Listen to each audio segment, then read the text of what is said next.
This is Okay. Yeah. Whenever you're ready, can you explain what you've put together? So we have put together a NPU design, where it is basically a processor.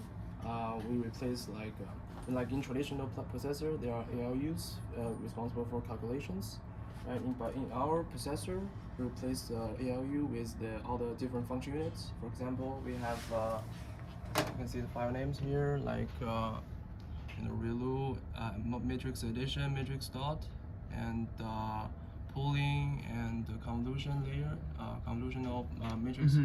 So by using all these function unit, we can simply run a simple CNN network on our processor.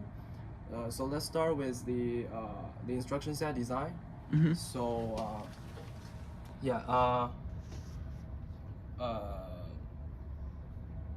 so we designed a few. Let me see the code here. So the instruction this is set bit allocation is like for each of the modules which we are implementing. So these bits will be the encoding bits for it's like the opcode. So for all the modules which he showed right now, these are the allocation for the source 1 address, source 2 address, destination address, along with since we are doing matrix operations overall, addition, convolution, max pooling, ReLU, and dot. The row specifications and column specifications are also provided. So I've added a few like modules. The first one is because by reusing one convolution layer, we can get 3 convolution layer. That means we can get 3 channels, 3 convolutional channels running at the same time. So what we have here is I encoded the convolutional module, the instruction for calling the convolution module in different opcode here. conv 1, conv 2, conv 3. So we have 3 convolution modules. You can use different opcode to call them, to use them. And we have add ReLU, and I've added a sub. Sum basically is a matrix submit, like element-wise subtraction. And the multiplication is also element-wise multiplication. And the dot is matrix dot. So like what we're using in NumPy dot. This is all the instruction set. A few things to notice is the dot instruction is a little bit different. Dot, as you can see here, because dot the row size of your input matrix 1 should be the same as the column size of the input matrix 2. So we actually just need to encode 3 parameters for the instruction, and the rest are basically the same. It's common across all the other modules. I see. Okay. And some are reserved because for like matrix addition, we do not need to. It will be the same size both the matrices. Sure. So you don't have to actually have another parameter. Yes. This is instruction set. So we have built a C kind of like compiler with this function in C. The return size is 128 bits because we are using a 128 bits instruction set. We send the instruction into the on-chip SRAM, which is the platform designer. Wait a second. Here.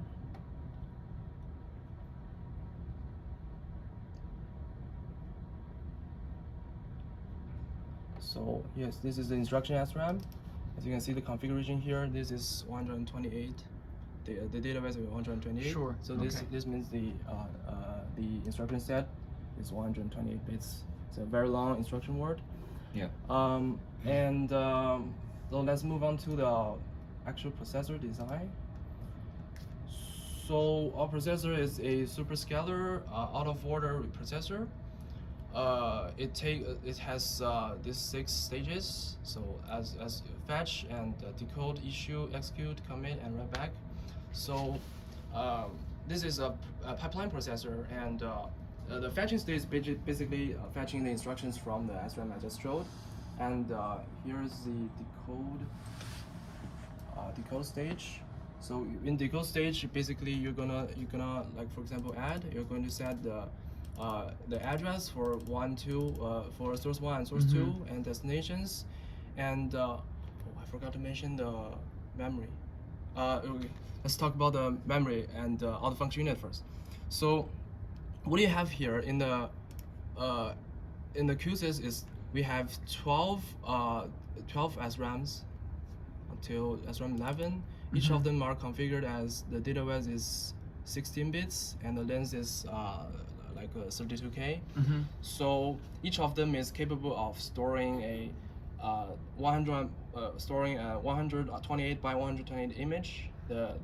Each pixel is 16 bits. Okay. So we have 12 memory here, but they will act as memory banks. Like it's kind of like a banked memory subsystem.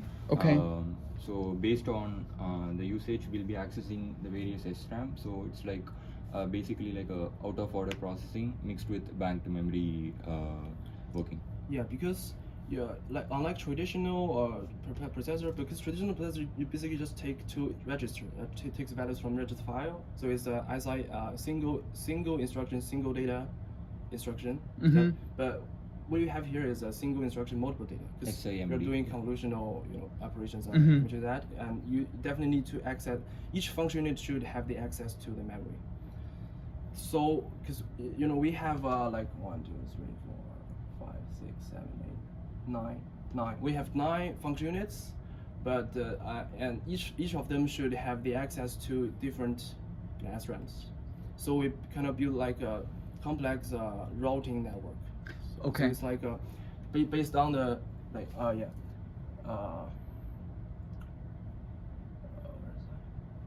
So will some of these instructions access multiple of the SRAMs simultaneously? No.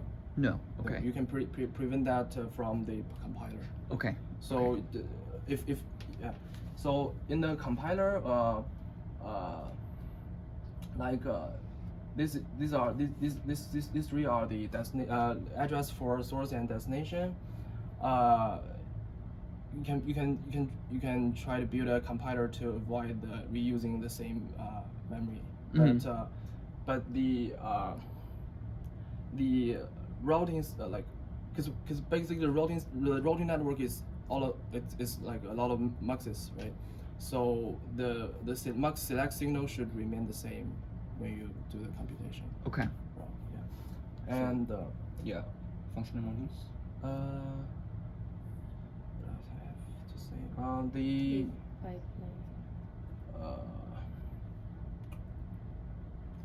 maybe we finish the processor. Yeah. The SRAM num.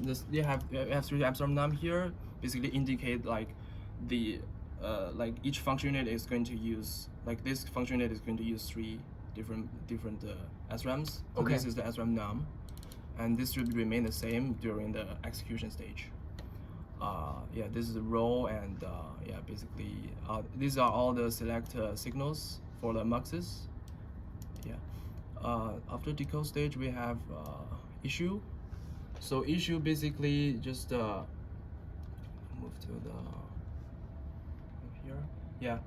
Issue basically tells that, for example, convolution. The convolution it gives the start signal to the convolutional module, and give the start address for the source 1, source 2, and destination, and different parameters, row size and column size to the module.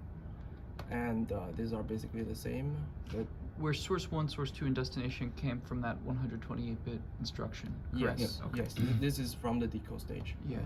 The signal. I named it D here. Okay. So it comes from signal. And now next stage is execution here. Execute stage. So in execute stage, I forgot to mention, this is a single fetch, single issue, so we can only fetch 1 instruction per cycle and issue 1 instruction per cycle. So this is our issue stage. Oh, I forgot to mention one thing. It's okay. It's a pretty pick up. Wait. Yeah. So the processor is running at 100 megahertz. Okay. However, the function unit cannot like meet the deadline time requirement at 100 megahertz because we are using floating point 16, like half precision floating point. At the beginning, we were trying to use fixed point, but because we are trying to run the MNIST, trying to train the MNIST on inference the MNIST on this MPU. So we definitely need to switch from fixed point to floating point. But we designed our own floating point modules, as here and here. This is a floating point multiplication and add. We reference some of the open source implementation. Okay. We changed that from floating 662 to floating 32 to floating 60. So because these floating point operations are pretty slow, so the maximum speed we can get is 25 megahertz. Okay. As I specified, I think I specified here, right? Yeah, see, all the modules are connected to clock 25. Okay. But however, the processor is running at 100 megahertz, so this is across. So the start signal definitely across the clock domain, right? So the start signal is coming from a 100 megahertz clock domain to a 25 megahertz clock domain. So we built a kind of like a handshake mechanism for issue. Where's issue? For starting execute. Yeah.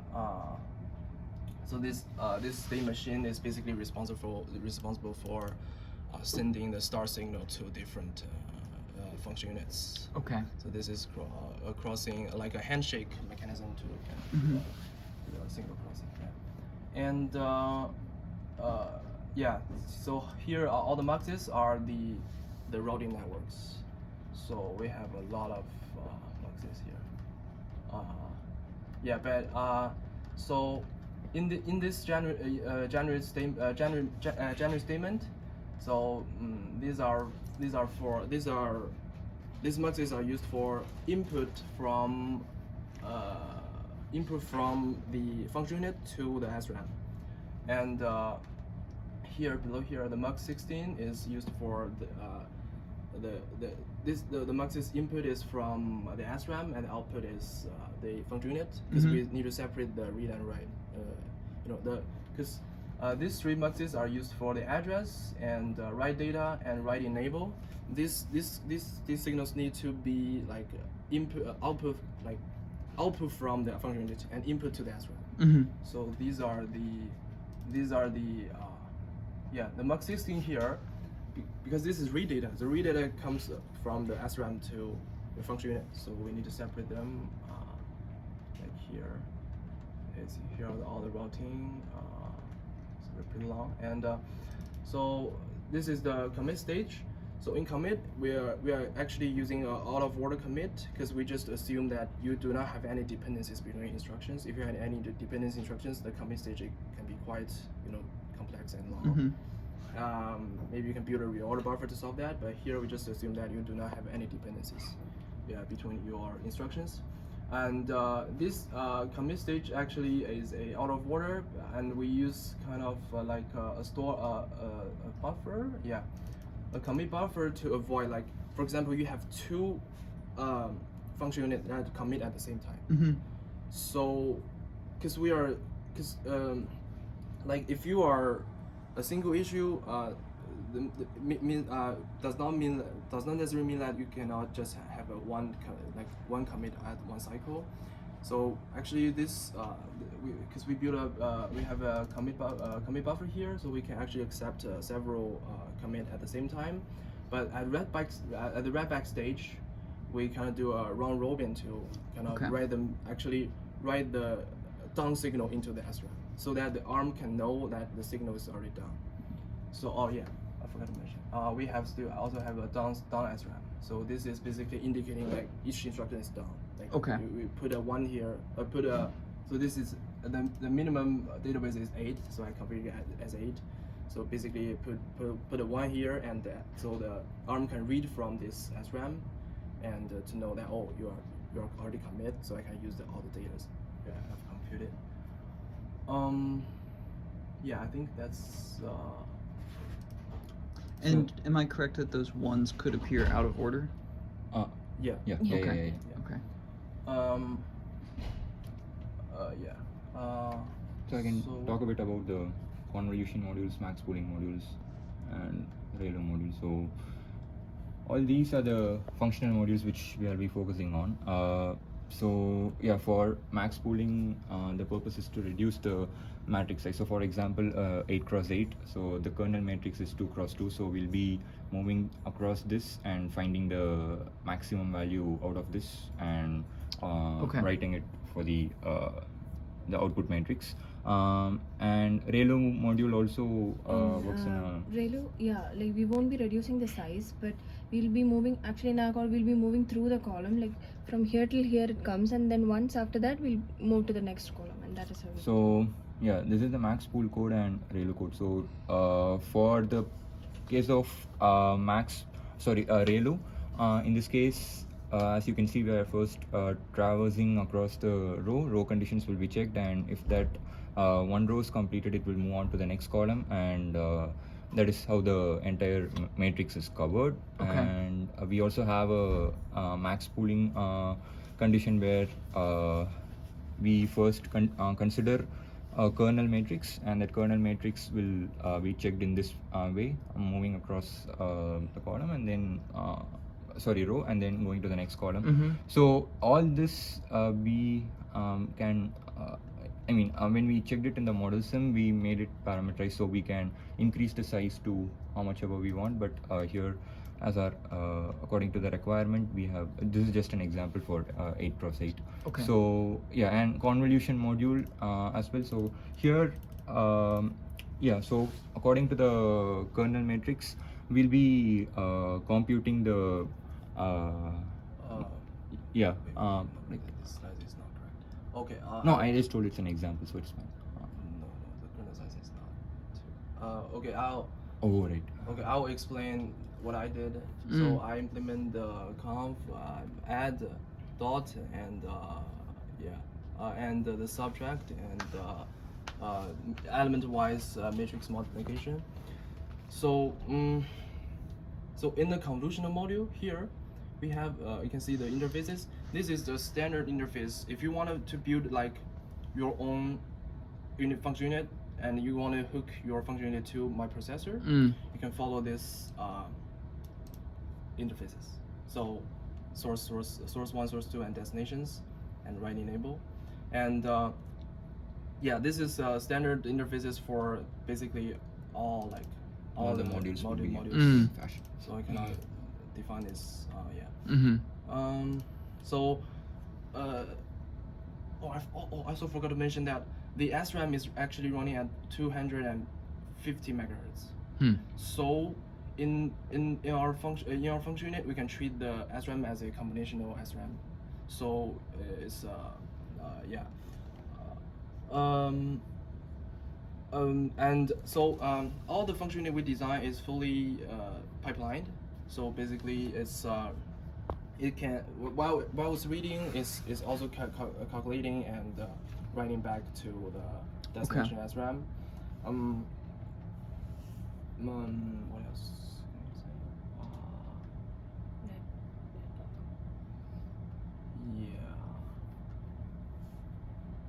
Yeah. So here we are using the floating point modules, but if you want to use like fixed point, you can just replace. We also have a fixed point module here. Yeah, fixed point multiplication. Okay. So if you want to use fixed point, you can replace the floating point modules with the fixed point. Yeah. And what else? Oh, maybe I think it's better to explain using a model sim waveform. Right.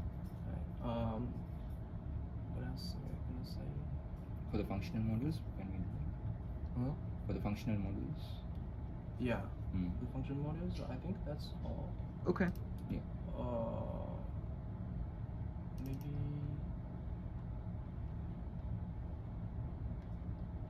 Yeah. then we can demo something from MNIST. Okay. So let's yeah, we have trained everything on PyTorch, and we are taking the MNIST data set from PyTorch. So the PyTorch kind of already did the. So here's what we trained. The accuracy after 5 epoch is 96% accurate, and we can just take the image from the PyTorch, and we can let PyTorch do the normalizations and all the pre-processing for us, so we can get a like this. For example, let's take this one. Wait.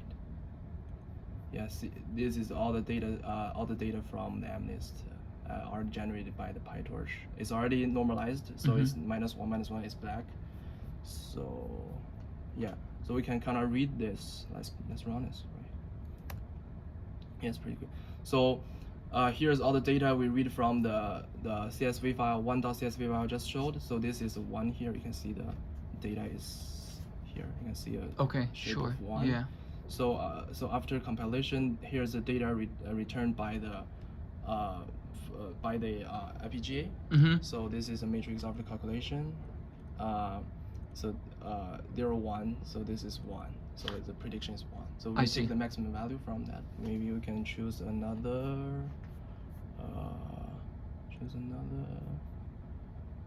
Maybe change that to. Let's see what I have here. A 7. Maybe 7.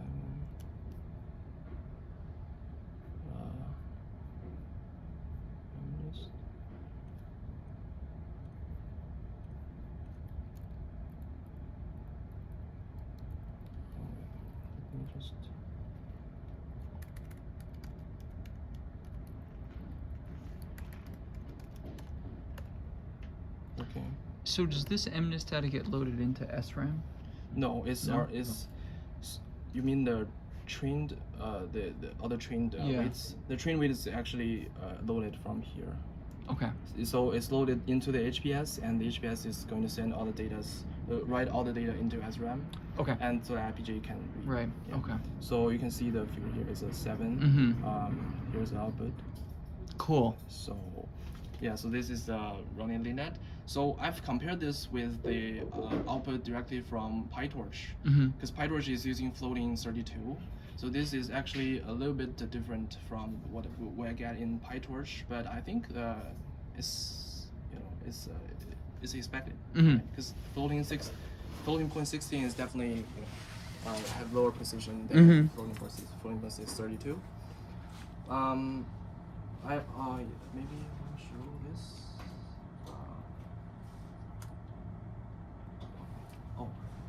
So here's the reset key, so I can run another. So this is an example for how to use our processor.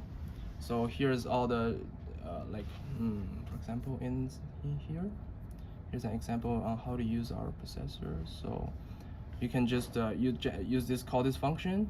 This is your input image data. This is your weight data. This is your this is the result you're trying to get from the FPGA. And here we specify the address. So SRAM 0 base is basically the same as what we have in the QSYS. And here is all the parameters, 28, and the kernel size is 3 by 3. So yeah, so we can basically simply call this, and the program will generate generate 128 bits instruction and send that into the SRAM. So here we can see the this is all the instructions inside the SRAM, inside the instruction SRAM. Yeah, and this is the returned the commit result from the processor, from the instruction down SRAM. Right. Yeah. So what? I think that's cool. Do you have any questions? System architecture full. That is really, really interesting. Awesome. Thank you. Anything else to mention about it? I forgot to show the waveform. We can show it in the model soon, like for all the functional. Okay. If that's okay, but Yeah, in the video I'll might be, pause the video and then restart the video and append and connected to?